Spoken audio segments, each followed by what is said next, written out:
এই কবি জন্মগ্রহণ করছে কত সালে? 1903 সালে জন্মগ্রহণ। তো কোন জেলায় জন্মগ্রহণ করছে এবং কোন স্থানে? এটা সাতকানিয়া, চট্টগ্রাম জেলার সাতকানিয়া গ্রামে জন্মগ্রহণ করছে। সো আবুল ফজল, আবুল ফজলের জন্ম তারিখ কোনটা? এটা হচ্ছে কি 1 জুলাই। তার পিতার নাম কি? আচ্ছা, এটা ফজলুর রহমান। এটা জাস্ট একটু পড়ে নিবা।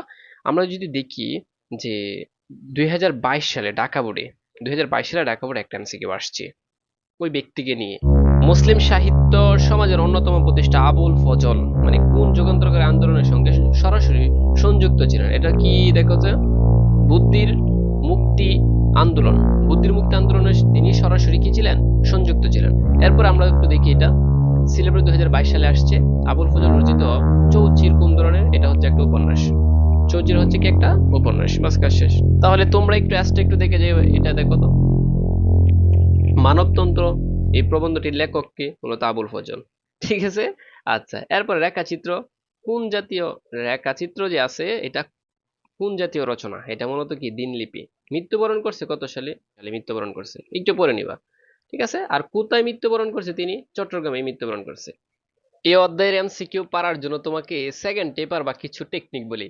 দেখবা কোন স্থানে যদি তুমি মানে ভিক্ষা কথা পাও, হাত কথা পাও, ঠিক আছে, হিউম্যান আইডেন্টি মানে মানব পরিচয় এরকম কোনো কিছু কথা পাও, সরাসরি ভাববা কোথায় থেকে আসছে? মানব কল্যাণ থেকে আসছে। কথা বুঝছো?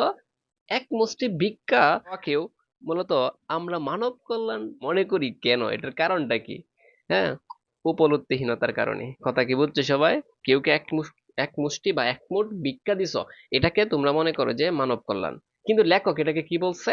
যে উপলব্ধিহীনতার কারণে। ঠিক আছে। এক মুষ্টি ভিক্ষা দেওয়ার মাধ্যমে কোনটি ক্ষীণ হয় যেন? মানব মর্যাদা। ঠিক আছে। আচ্ছা, এই যে দেখো মানব মর্যাদা কি ক্ষুণ্ণ করে কোনটা? ভিক্ষা প্রদান করে। ঠিক আছে। আচ্ছা, আমাদের প্রচলিত ধারণা আর চলতি কথায় মানে এই যে বর্তমানে যে প্রচলিত কথা আছে, মানব কল্যাণ কথাটি কোন অর্থে ব্যবহৃত হয়? এটা মূলত সস্তা, একদম কি সস্তা, যে মানব কল্যাণ কারা করে, যেটা মানুষকে দেওয়ার দরকার এটাকে মানুষে কি মানব কল্যাণ বলে চালিয়ে দেয়। এজন্য লেখক এটা ধরছে। কথা কি বুঝছো সবাই? সবাই বুঝতে পারবা, জাস্ট কয়েক মিনিট ভিডিওটা দেখো। এই যে দেখো উপলব্ধি কথা আছে।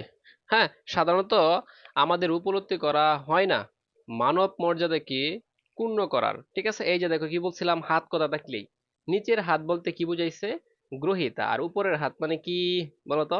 আর উপরের হাত সব সময় আমাদের মহানবী হযরত মুহাম্মদ সাল্লাল্লাহু আলাইহি সাল্লাম কি বলেছে?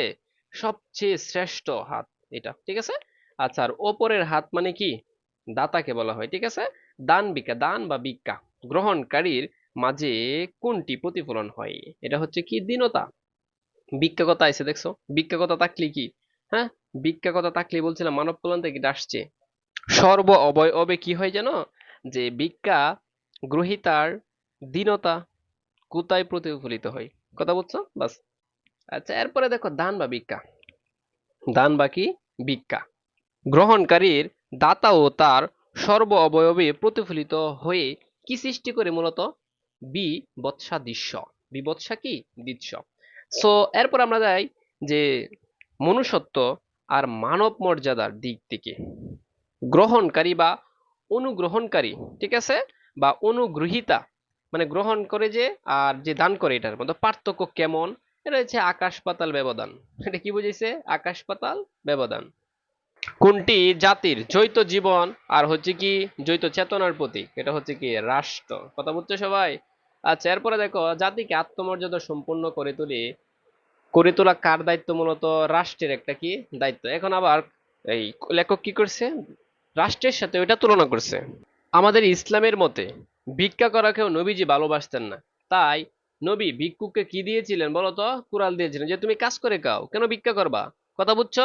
এটা বলছে না যে করা ভিক্ষা করা একজন মানুষের পক্ষে মানে প্রকৃত পক্ষে। আমি তোমাদেরকে বলাই, এই যে বলি ভিক্ষা করা একজন মানুষ যদি কাজ করতে পারে, সে ভিক্ষা করলে তাকে কোনোদিন ভিক্ষা দিও না তুমি। তোমরা কোনোদিন ভিক্ষা দিও না তাকে। যে ব্যক্তি তুমি দেখতেছো যে কাজ করে খেতে পারবে, সে কেন ভিক্ষা করবে? এটা ইসলামের দৃষ্টিতে হারাম, হারাম, হারাম। হারাম বলতে এটাই বুঝাচ্ছে যে এটা ঠিক না, নবীজি এটা ভালোবাসতেন না। কথা বুঝছো? তো মানুষকে কি হিসাবে বেড়ে উঠতে হবে? মানুষকে কি মানুষ হিসাবে বেড়ে উঠতে হবে। কথা বুঝছো সবাই? এরপরে দেখো মানব কল্যাণের সোপান রচনার দায়িত্ব কার? মূলত রাষ্ট্রের। কথা বুঝছো? এরপরে দেখো সমাজের ক্ষুদ্রতম মানে সবচেয়ে ছোট অঙ্গ বা ইউনিট কোনটা? এটা হচ্ছে একটা পরিবার। লেখকের মতে মানব কল্যাণ কি হতে পারে না? হুম, স্বয়ম্ভু হতে পারে না, ঠিক আছে। আচ্ছা, এরপরে দেখো প্রতিটি মানুষকে কেমন হতে হবে? প্রতিটি মানুষকে সামাজিক হতে হবে। প্রিয় শিক্ষার্থী বন্ধুরা, এই অধ্যায় থেকে আমি বলছি খুব একটা ইম্পর্টেন্ট না, তোমরা এটা আমি যেগুলো দিচ্ছি জাস্ট এগুলো একটু বুঝলেই হবে মূল ভাবটা। মানব কল্যাণে এই লালনকে কি বলা হয়েছে মূলত? মামরি কবি বলা হয়েছে, ঠিক না? লালনকে আচ্ছা, আরেকটা বিষয় দেখো, এই যে হিউম্যান ডিগনিটি মানে লেখক কি বুঝিয়েছেন? এটা বলেছে কি মানব মর্যাদা কি বুঝিয়েছে।